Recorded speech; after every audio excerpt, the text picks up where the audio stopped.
into this, I just wanted to say that I hope that you're having a really great holiday season, however you are choosing to spend it, whether that is full of chaos with family, quiet walks or long naps, working through, travelling or just doing absolutely nothing. You're doing it all right. This time of year can be really joyful, but it can also be really heavy and reflective, or all three at once. Wherever you're watching from, I'm really glad that you're here. Okay, let's get on to it and talk about 2026, shall we? Quick disclaimer before we talk about it.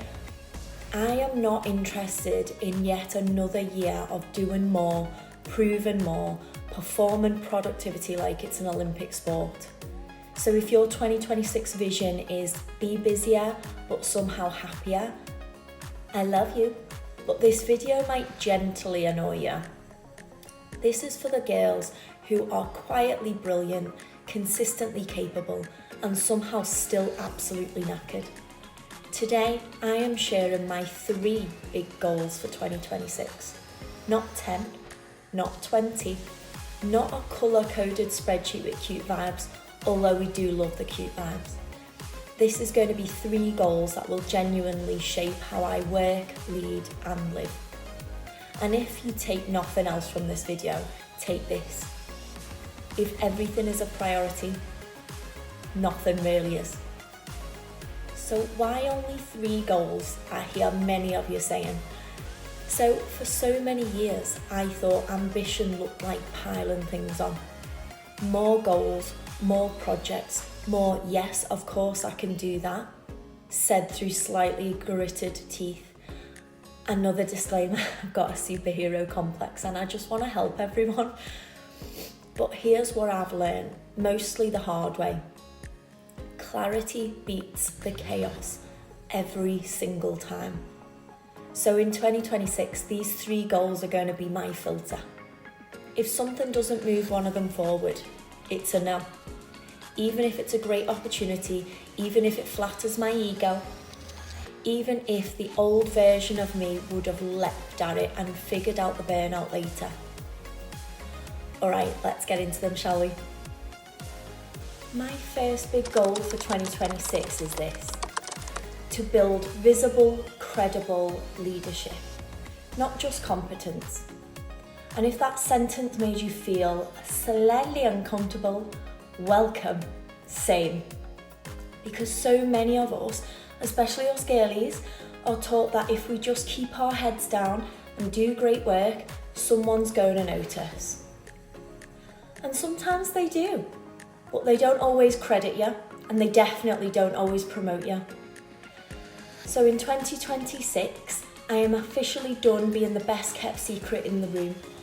For me, this means sharing my thinking, not just my results, speaking earlier in conversations instead of waiting to be invited, and positioning myself as a decision maker, not the emergency backup plan.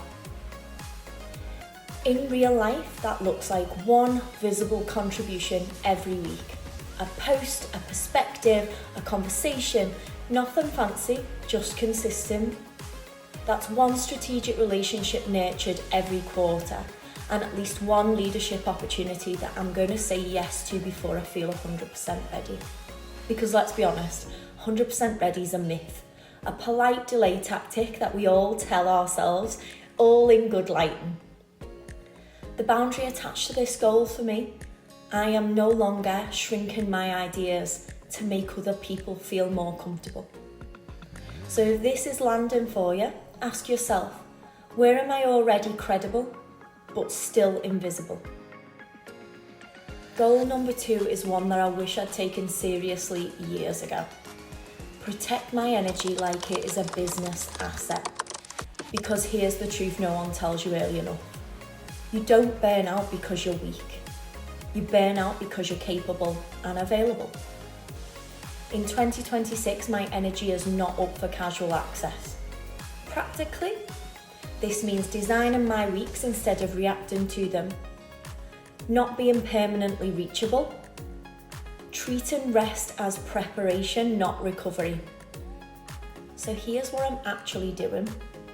I'm going to have 2 meeting-free blocks every week. I'm going to have a hard stop time for most days, and yes, people are going to survive.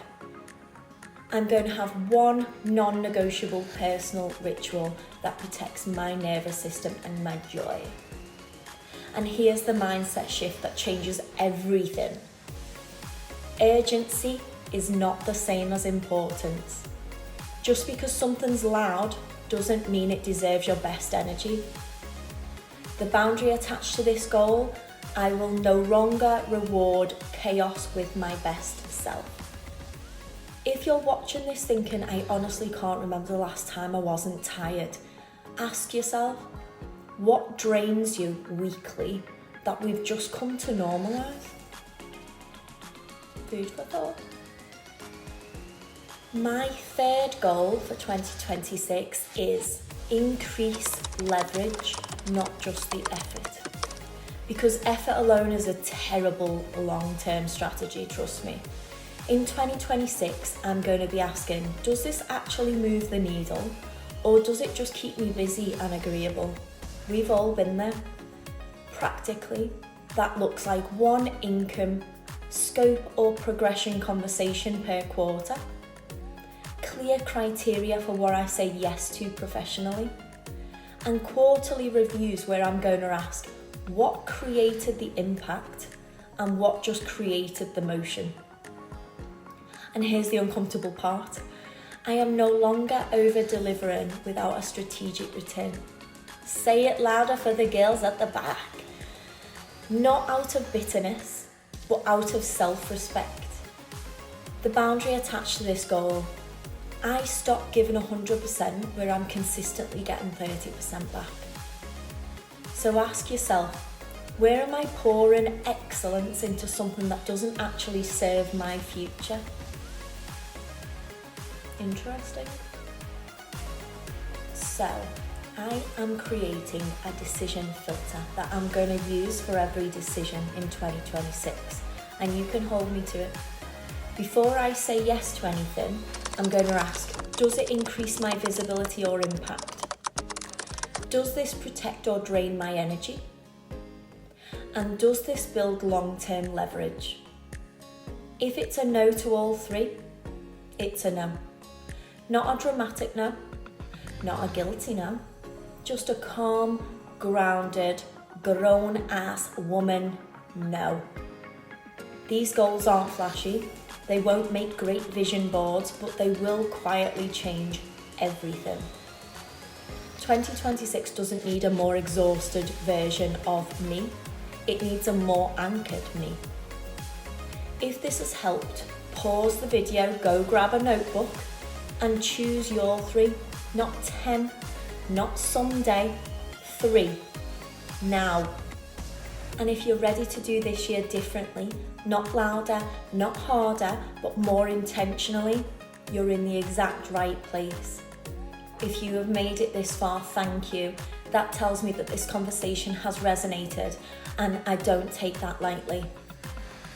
If this video has helped you reflect, pause, or rethink how you want to move into next year, I would love you to stick around. The next videos will be the first one in 2026, and we are going even deeper into what it actually looks like to lead, work, and live beyond the boardroom. So if you liked this, please subscribe, stay close, and come back for the next one. However this year has been for you, I hope that you are proud of what you have carried, what you've learned, and what you are choosing to leave behind. Happy New Year, and I'll see you in the next one.